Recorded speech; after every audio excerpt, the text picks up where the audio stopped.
Bueno, bienvenidos y bienvenidas todos y todas a la última sesión de estas charlas. Eso lo podría hacer mi hijo y otras mentiras del arte contemporáneo. ¿Por qué te aburres en los museos? El día de hoy, que es la última sesión, vamos a hacer un repaso de todo lo que hemos venido trabajando en las sesiones anteriores, todas las reflexiones, todas las piezas en las que nos hemos detenido como casos de estudio, y vamos a armar a partir de eso un discurso general de lo que significa el arte contemporáneo y de qué podemos hacer con él, cómo podemos operativizar todo lo que hemos visto en estas conversaciones. La estructura de esta presentación es una serie de máximas o declaraciones, como esta que se ve en pantalla, acompañadas de algunas imágenes, referencias, citas textuales o fragmentos de libros. Y entonces va a haber un doble discurso. El primero es el de los statements, que es este, y está construido a través de lo que yo considero que es el arte contemporáneo. El segundo es el otro discurso a partir de las piezas y los autores que hemos estado revisando. Y al final espero que todo esto embone en una sola pieza, en una sola línea narrativa. Entonces, empezamos señalando que el arte y por lo tanto su definición son convenciones sociales. Habíamos empezado el curso con estas imágenes, estas comparaciones que seguramente recordarán de cómo el dinero, el billete, que es un cacho de papel impreso, tiene un valor económico en nuestras sociedades a partir de una convención social. Esa convención social viene, sí, dictada por un banco central, pero en realidad está apropiada por cada uno de los ciudadanos de un país o, yo diría, de toda la gente del mundo, que conoce el valor del dinero y que respeta el dictado central y unilateral de una institución financiera nacional como es el Banco de México. El arte contemporáneo podría funcionar así.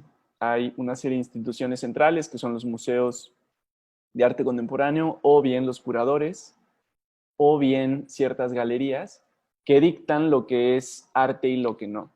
Lo que sucede con el arte contemporáneo y que lo hace distinto al dinero es que, nadie depende, bueno, la mayoría de la gente no tiene que aceptar que eso es arte para poder existir en el contexto social en el que se desenvuelve.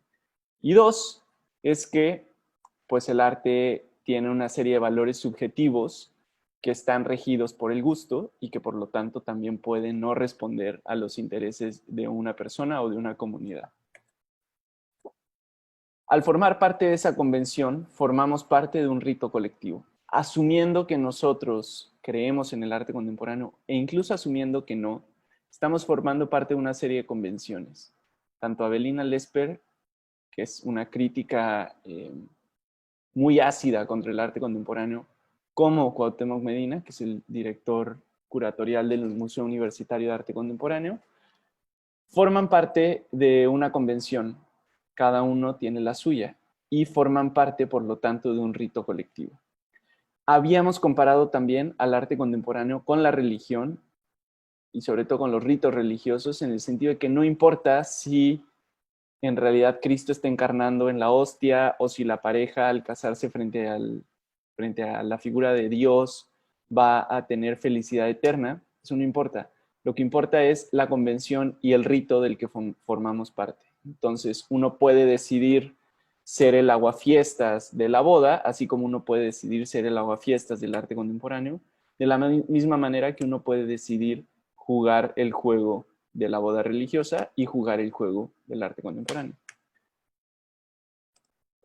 A veces sin saberlo, a veces formamos parte de estos ritos sin saberlo, pues estos ritos no son universales. Y acá es una de las grandes dicotomías que genera el arte contemporáneo, esta pareciera irresoluble confusión y conflicto entre los que sí creen en el arte contemporáneo y los que no creen en el arte contemporáneo. Estos ritos no son universales definitivamente, entonces a veces podemos estar formando parte del rito sin darnos cuenta. Como ejemplo de eso, vimos en las charlas, vimos esta pieza de Coco Fusco y Guillermo Gómez Peña, The Couple in the Cage, que es una pieza originalmente era un performance, pero la forma en que fue recibida por el público blanco, norteamericano, europeo y australiano fue tan ingenua que terminó siendo más una exploración antropológica sobre el racismo de las comunidades anglosajonas en el mundo entero. Estos espectadores que intervinieron y jugaron con la pieza y se tomaron fotos con los aborígenes, entre comillas, y se creyeron el cuento chino de que habían encontrado una isla no tocada por la civilización en el centro del Golfo de México, se encontraron de pronto con que formaban ahora parte de una pieza de arte, y esa pieza de arte es un video que hicieron Coco Fusco y Guillermo Gómez Peña documentando la gira de esta pieza por varios museos. A ver, denme un momento.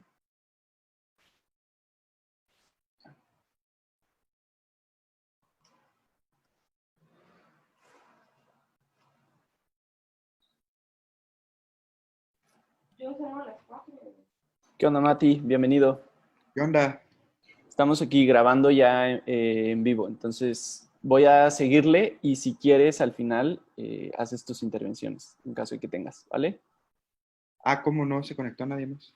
No, de momento no, güey. Ah, bueno. Digo, a la última clase solo eran tú y Pau, entonces igual no esperábamos mucha gente.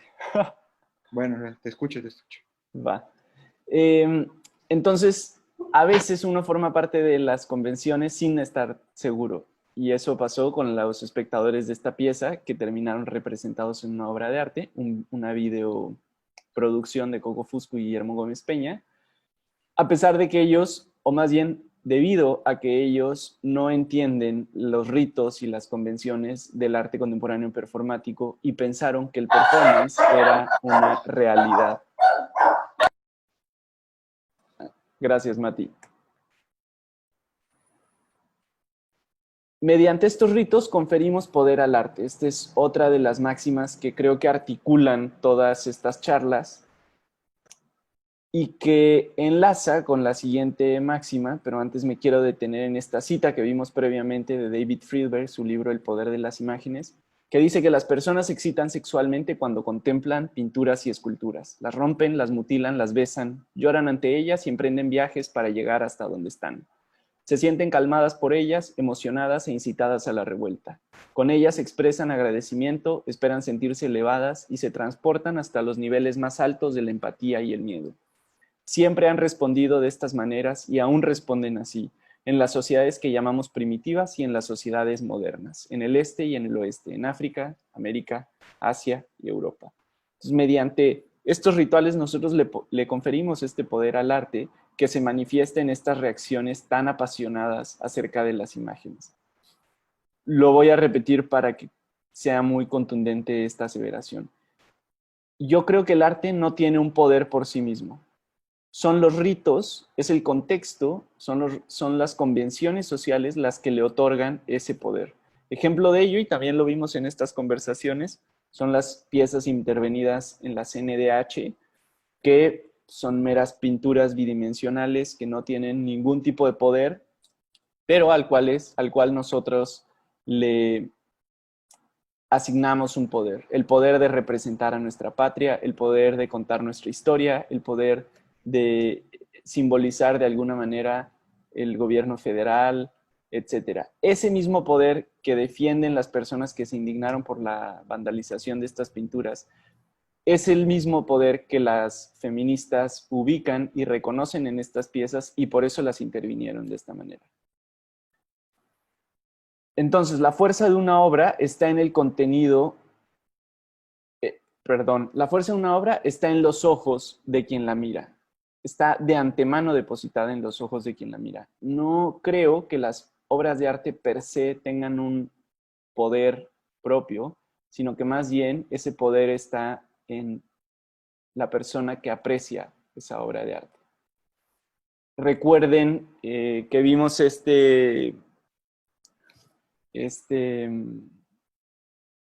esta investigación que hicieron unos antropólogos y arqueólogos acerca de las Venus y cómo encontraron una lectura totalmente distinta a la que hasta ahora hemos tenido. Ellos empezaron a decir, no son representaciones sexuales de la fertilidad, son representaciones más bien sexuales, ¿sí? De la fertilidad también, pero en un sentido muy pragmático. Son imágenes del embarazo, son autorretratos de las mujeres prehistóricas que se embarazaban y entonces tallaban sus cuerpos en piedra para reconocer las formas y los fenómenos que suceden con el cuerpo humano cuando hay un embarazo. Vimos también esta frase de un proverbio chino que dice lo que vemos está detrás de nuestros ojos y engancha con esta idea de que en realidad lo que vemos no está allá afuera, está dentro de nosotros, está en nuestra mente y nosotros decidimos a los objetos que no tienen ninguna relación con todas estas construcciones simbólicas imponerles un significado. La mirada está condicionada por el contexto histórico, político, económico, racial, de clase, de género, etcétera, geográfico. Entonces, ninguna mirada es igual a la otra, porque la experiencia de vida de cada individuo, de cada espectador de una obra de arte es distinta. Entonces, eso significa que rara vez hay un consenso contundente y claro acerca de qué es arte contemporáneo o qué es arte y qué no es arte. Básicamente, lo que sepa cada quien, lo que haya vivido cada quien, las afinidades personales, las fobias, las filias, van a definir esa lectura sobre la obra de arte.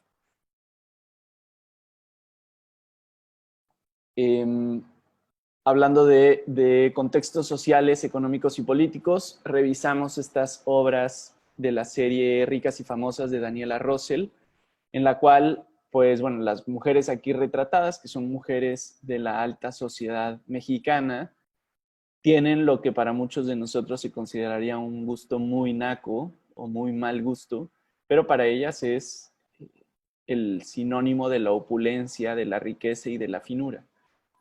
Entonces, en realidad, lo que le da significado a estas decoraciones, a estos cuadros, es lo que nosotros creemos, a partir de nuestra experiencia personal, que esto significa.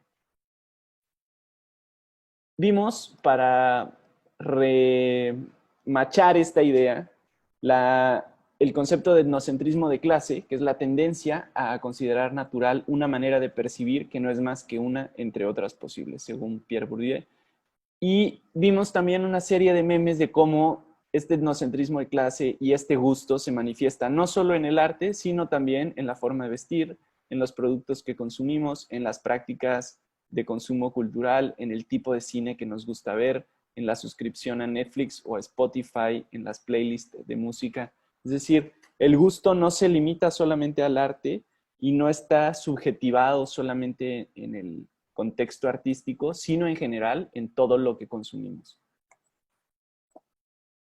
Es con el arte moderno y sobre todo con el arte contemporáneo que el arte se descentraliza. Anteriormente el arte estaba muy controlado por unas cuantas personas, unos cuantos poderes, que eran básicamente el religioso y el gubernamental. La mayoría del tiempo el monárquico. Entonces, a partir de la modernidad y la revolución industrial y el surgimiento de una nueva clase social, que es la burguesía, el arte se empieza a derramar a otras capas de la sociedad y empiezan a surgir todos estos pintores bohemios que ya no son ricos y ya no trabajan para un rey ni para un clérigo y más bien se la pasan bebiendo y emborrachándose y drogándose en los tugurios de París o de Londres o de muchas otras ciudades de Europa. Y en esa vida romántica y bohemia empiezan a desarrollar una serie de ideas sobre el arte que antes no hubieran sido concebidas. Es el inicio del fin, digamos, el inicio del fin de un orden y de una hegemonía muy clara donde el arte está en una caja muy delimitada. Y aquí empieza a haber una ruptura, primero tímida, progresiva, pero muy insidiosa, que al final creo que nos lleva a la situación actual del arte, donde básicamente cualquier cosa podría ser arte. Hablando de rupturas y de y la descentralización del arte, una respuesta o un efecto de esta descentralización es que los pintores o los artistas actuales no necesariamente se arrodillan ante el poder, por mucho que el poder sea el mecenas de sus obras. Y el ejemplo de esto lo vimos cuando analizamos la pintura que Lucian Freud le hizo a la reina Isabel de Inglaterra a principios del 2000 y la forma en que la retrató en un espacio muy pequeño con una cara de mujer muy enojada, vieja, gastada, la corona cortada a la mitad, la silla inexistente. Entonces es esta misma forma de rebelión ante las formas institucionalizadas que le dan sentido a la nueva práctica artística, contemporánea, justamente. El derrumbe de los esquemas nos desconcierta. La proliferación de la pluralidad nos confunde. Y básicamente creo que eso es a lo que nos enfrentamos cada vez que pensamos en el arte contemporáneo.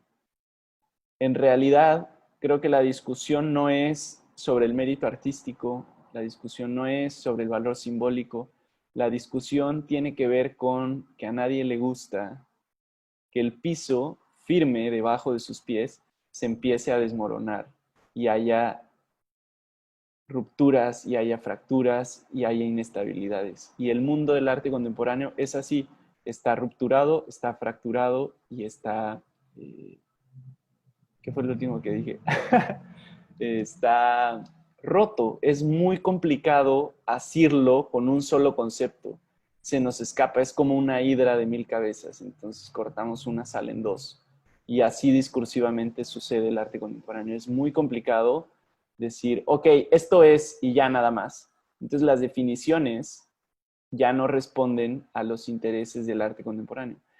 Y en ese sentido creo que el arte contemporáneo es una práctica absolutamente posmoderna, en el sentido de que no hay una verdad única al respecto. Hay más bien una pluralidad de opiniones, una pluralidad de esquemas, que a veces dialogan entre sí y a veces no. Y eso es lo que nos confunde muchísimo, porque no nos gusta como seres humanos entender la realidad como una cosa confusa y móvil, sino más bien como una cosa clara y sólida. Y el arte contemporáneo es justo lo contrario de eso. Entonces, mi última reflexión es, apropiense ustedes mismos de su propio conocimiento del arte contemporáneo. No permitan que otras definiciones y que otros esquemas se impongan sobre los suyos. Desarrollen su propio gusto, desarrollen su propia definición y defiendan la capa y espada. Porque creo que esa es la única manera de poder existir con sentido en un mundo donde el sentido está relativizado. Y eso sería todo por hoy.